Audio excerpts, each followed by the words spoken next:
Council has been around for nearly 85 years. We were out in front on racial equality issues in 1935. We were out in front on LGBTQ concerns back in the 80s.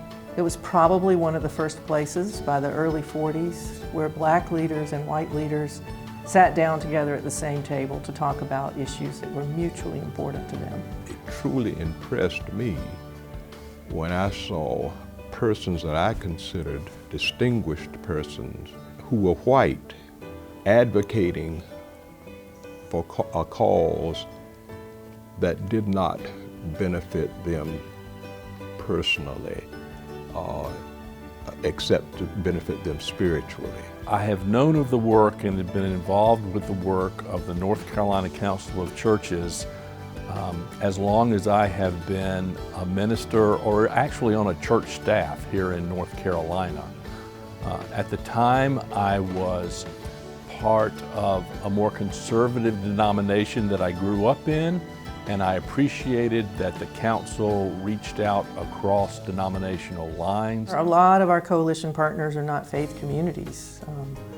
They're the ones that, oftentimes, they're the ones that have the data and the connections, and then we bring the faith voice in. The Council of Churches mission, which people may be surprised to know many years ago, it was about equity, social justice, related to racial and gender. It's all those things that we still talk about today.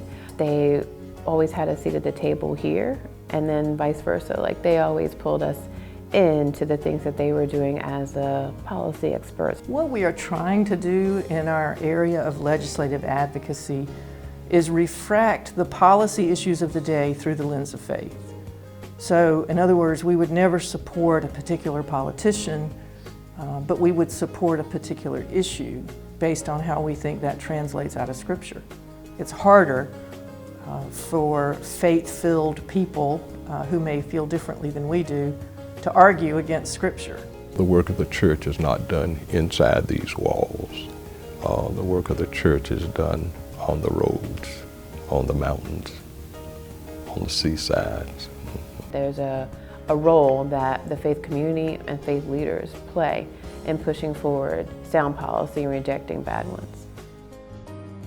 I had always felt that the local pastor and the local church should be involved in activities that would help people in real, concrete ways.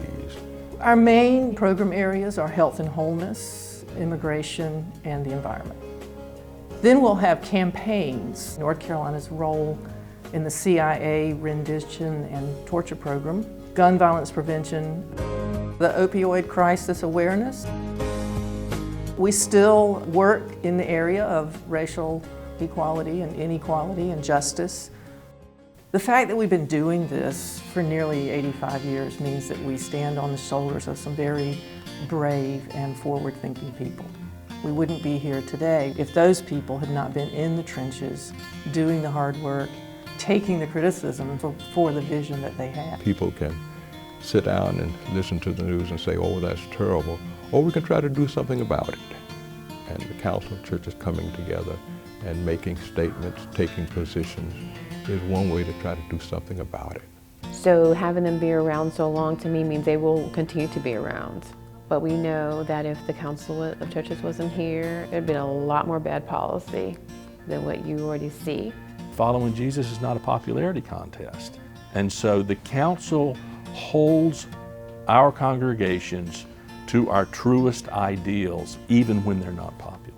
We can offer the voice in the public square that can help people see things a bit differently, think a bit differently, and we'll all keep moving forward.